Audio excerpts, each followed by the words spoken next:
Franck Atlan, bonjour. Vous êtes directeur de la Prépa Orlum et directeur de la collection Le Choix du Succès aux éditions Studyrama, collection qui est spécialisée dans la réussite au concours. Alors, dans les concours et dans presque tous les concours, il y a une lettre de motivation. Cette lettre de motivation, son importance est variable en fonction des concours. Alors, en fait, j'ai envie de vous dire que dans tous les concours, elle va être importante malgré tout.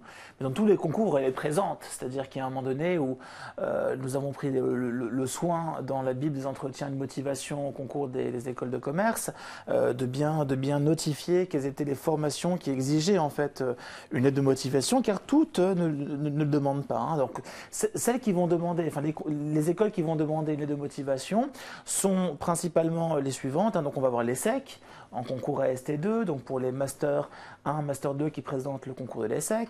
La lettre de motivation va être vraiment l'élément clé central de leur candidature. Il y a Sciences Po, Paris, pour l'admission en master, qui va demander également une lettre de motivation. Il y a l'EDEC. Il y a également tous les masters spécialisés qui vont demander une lettre de motivation et qui va être l'élément central de la candidature. Alors pourquoi est-ce que c'est l'élément central de la candidature? La raison est simple. C'est qu'en fait, on veut être sûr qu'en quelques lignes, quelques mots, l'étudiant soit capable de transmettre un souffle, une ambition à un jury qui est souvent un peu froid parce qu'il doute des raisons qui poussent l'étudiant à changer de voie, à passer du droit au business, de passer de la pharmacie au monde des affaires. Donc il y a un moment donné, si vous voulez, où je crois que les jurys lisent cela de façon quasi religieuse. Hein. Ils vont être très très à cheval sur le contenu de cette lettre de motivation. Alors, on comprend bien qu'il y a des lettres de motivation qui sont presque éliminatoires, d'autres qui sont pour accompagner la démarche du candidat. Qu'est-ce que vous pouvez donner comme conseil pour bien rédiger une lettre de motivation? C'est quoi les basiques? Alors pour moi, il y a trois choses très importantes. Hein. Je vais peut-être d'abord les lister, après je les commenterai rapidement. La première, être court et concis. Vous verrez, ce n'est pas toujours mon fort même à l'oral, mais en tout cas, sur les lettres de motivation, je peux vous dire que dès que j'en fais une, je suis toujours très concis parce que je doute que les jurys aient envie de lire des phrases et des phrases. Deuxième conseil, je vous parlerai du raisonnement qu'on appelle inductif, qui me paraît être la base de toute belle lettre de motivation. Et un troisième conseil, c'est une part d'audace et de vérité qu'il va falloir à un moment donné aller chercher lorsqu'on a un parcours un petit peu compliqué, un petit peu difficile. Donc en fait, sur la concision, je dirais qu'une lettre de motivation ne doit jamais dépasser 3/4 d'une page A4 en police 11,5 Arial, ou Times, un new roman qui est d'ailleurs un peu plus joli à l'écrit qu'une Arial. Je pense qu'il va falloir aller chercher une structure aussi qui annonce bien les différentes parties de votre lettre de motivation, avec généralement ce qu'on appelle l'annonce, les raisons qui vous poussent à faire une école et une conclusion généralement qui amène une phrase du type « et voici ce que j'aimerais à mon tour apporter au sein de votre école, comment je m'imagine dans les mois, années à venir si je suis admis ». Donc il faut qu'on puisse lire au niveau de la forme, la structure, et ce de façon concise. Il faut vraiment que ça tienne sur 3/4 de page, 4/5 de page à tout casser, mais pas plus. La deuxième chose, c'est le raisonnement inductif. Alors c'est quoi le raisonnement inductif? En fait, clairement, l'erreur que font beaucoup d'élèves, c'est qu'ils tendent à expliquer le cheminement de leur parcours. Et ils ont fait telle étude, ils ont fait tel stage, et ils oublient en fait d'annoncer, ou ils annoncent beaucoup trop tard, les raisons qui les poussent en fait à faire une école de commerce. Le raisonnement inductif fait qu'on va d'abord annoncer les choses et après on va expliquer pourquoi. Donc alors que le raisonnement déductif, hein, on donne d'abord des raisons et on conclut. Là on va commencer par la conclusion. C'est quoi la conclusion de toute belle lettre de motivation? C'est j'ai un projet professionnel, j'ai une ambition, j'ai changé d'avis sur ma façon de voir mon avenir aujourd'hui.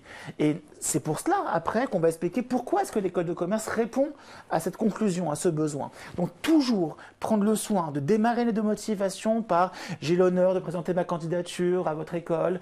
La raison qui aujourd'hui me pousse à présenter ma candidature, c'est mon projet professionnel. Je souhaite demain devenir chef de produit marketing au sein d'une grande société de distribution telle que Carrefour ou Auchan.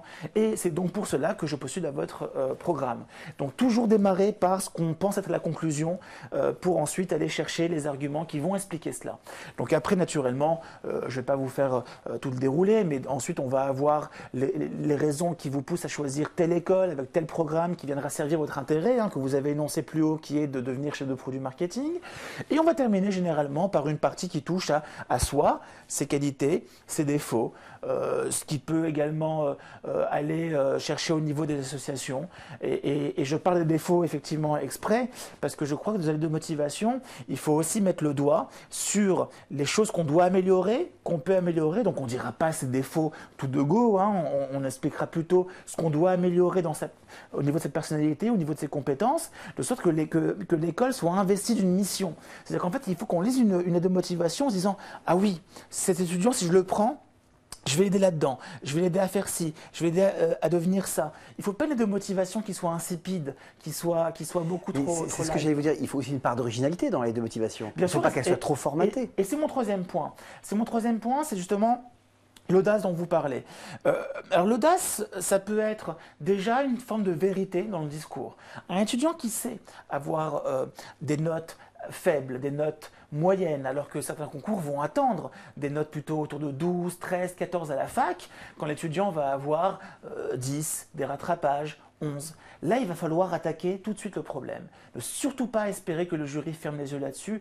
Ne surtout pas se dire « moins j'en parle, mieux je me porte et moins le jury va remarquer ». C'est pas vrai, le jury remarque tout. Je corrige chaque année plusieurs de motivation dans plusieurs concours et je peux vous dire que je trouve que c'est tout à fait honorable, génial, mature, adulte que de dire à un moment donné, voilà, je suis bien conscient que mes résultats n'ont pas forcément été à la hauteur de ce que vous pouvez attendre. En contrepartie, vous devez savoir que je me suis beaucoup investi dans des actions associatives, je me suis beaucoup investi dans mes hobbies, que ce soit le tennis, les jeux vidéo, même pourquoi pas, et que vous allez naturellement ensuite mettre à profit tout ce que vous avez fait en dehors de vos études pour que l'école, pour que cela rayonne au sein de l'école.